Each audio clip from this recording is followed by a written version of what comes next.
Doctor Sarvesh Kumar CS, Kanpur संवाद news network. आज की राष्ट्रीय समाचार बुलेटिन में आपका स्वागत है। देश भर में दीपोत्सव माला की अंतिम कड़ी भाई बहन के प्रेम का प्रतीक भाई दूज का पर्व शनिवार को हर्षोल्लास से देश भर में मनाया गया।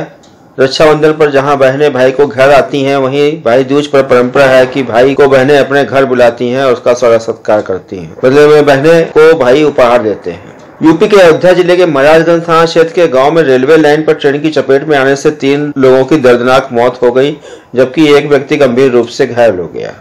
यह घटना मानव रहित क्रॉसिंग पर हुई।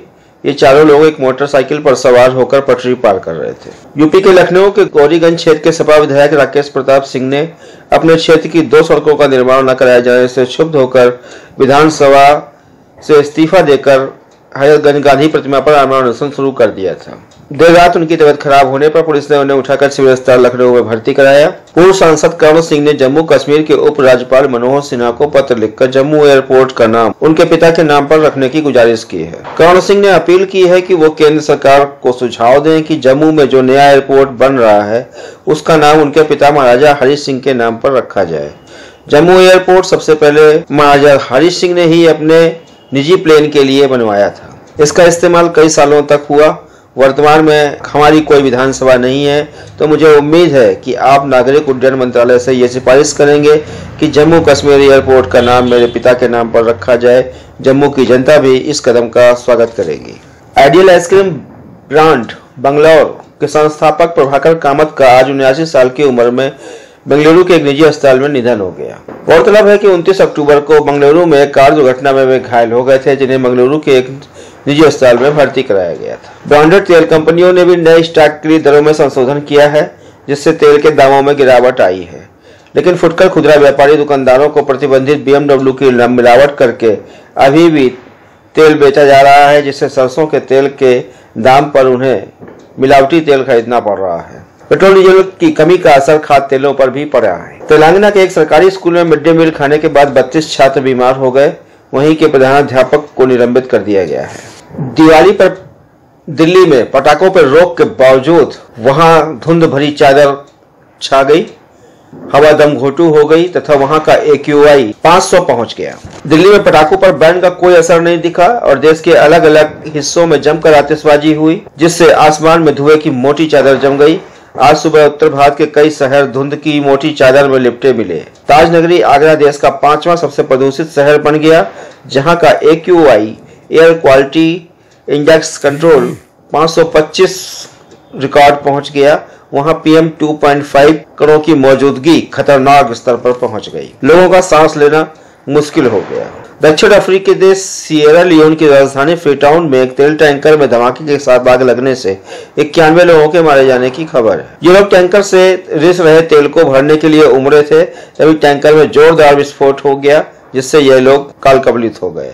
तेल टैंकर एक बस से टकरा गया था। महाराष्ट्र के अहमदनगर के सिविल अस्पताल के ICU वार्ड में शनिवार सुबह एक भीषण आग लगने से 11 लोगों की मौत हो गई और 14 मरीजों को जख्मी हो गए, जिन्हें पास के अस्पताल में शिफ्ट किया गया है। पेट्रोल और डीजल के बढ़े दामों को कम करने के लिए 14 राज्यों ने अब तक वैट में कोई कमी नहीं की है।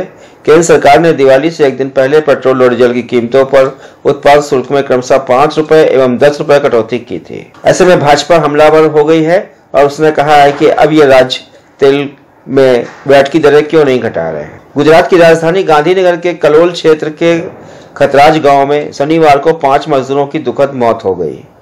ये मजदूर एक रसायन फैक्ट्री के दूषित पानी टैंकर की सफाई कर रहे थे, जो जहरीली गैस की चपेट में आने से काल कबलित हुए। भारत में 24 घंटे में कोरोना के करीब 11,000 नए केस रिकॉर्ड किए गए। बीते 24 घंटे में 392 लोगों की कोरोना से मौत हो गई।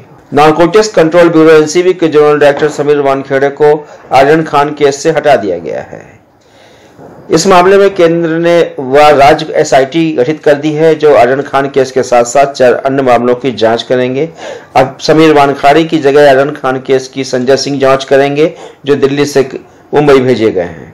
वहीं नवाब मलिक ने नया आरोप लगाया है कि आर्यन खान को उगाही के लिए समीर वानखेड़े ने अपनी निजी पुलिस के जरिए किडनैप किया था, जो कि जांच में अब खुलने वाला है। चित्रकूट में प्रतिवर्ष की तरह इस बार भी ऐतिहासिक गधों का मेला लगा, जिसमें 50,000 से 12,000 तक के गधे बिके। मेले में यूपी, MP व छत्तीसगढ़ के व्यापारी गधे बेचने पहुंचे। दिवाली के अवसर पर मंदाकिनी नदी के तट पर विशाल गधा मेला का आयोजन परंपरा अनुसार किया जाता है। शहरों से दूर दूर गांव देहात के इलाकों में पशु मेलों का कल्चर आज भी जिंदा है। मंदाकिनी नदी के तट पर लगने वाले इस ऐतिहासिक मेले का विशेष महत्व है। इस बार मेले में सबसे खास गधा शाहरुख आकर्षण का केंद्र रहा। 15,000 अलग अलग नस्ल के गधे लाए गए थे जो विशेष आकर्षण का केंद्र बन गए हैं। गधों की बोली लाखों में लगाई गई। यही वजह है कि गधा इस मेले में सबसे खास हो गया। इस मेले में उत्तर प्रदेश, मध्य प्रदेश, छत्तीसगढ़ और बिहार के विभिन्न जिलों के व्यापारी और जरूरतमंद गधों की खरीद बिक्री करने के लिए आते हैं, जहां इन गधों के कद काठी के हिसाब से उनकी बोली 5,000 से शुरू होकर लाखों तक पहुंच जाती है। यह मेला राम की तपोभूमि चित्रकूट में दिवाली के दौरान मंदाकिनी नदी के तट पर 5 दिनों तक लगता है। मेले का आयोजन सतना जिला पंचायत करती है। मेले में गधे के साथ घोड़े खच्चरों की भी बिक्री होती है। चित्रकूट के गधों के मेले की परंपरा मुगल बादशाह औरंगजेब ने शुरू की थी। उसने मुगल सेना के बेड़े में गधे खच्चर खरीदे थे। यह ऐतिहासिक मेला 100 साल से अधिक पुराना है। मेले में इस बार सबसे ज्यादा कीमत में शाहरुख खान नाम के एक गधे को 10 लाख में खरीदा गया तो सलमान खान की बोली 7 लाख में लगी। ऋतिक रोशन व रणवीर सिंह को भी ठीक ठाक कीमत मिल गई। इन्हें 5-5 लाख रुपए में खरीदा गया। एक अनुमान के मुताबिक इस बार लगभग 5 करोड़ से अधिक का कारोबार हुआ है।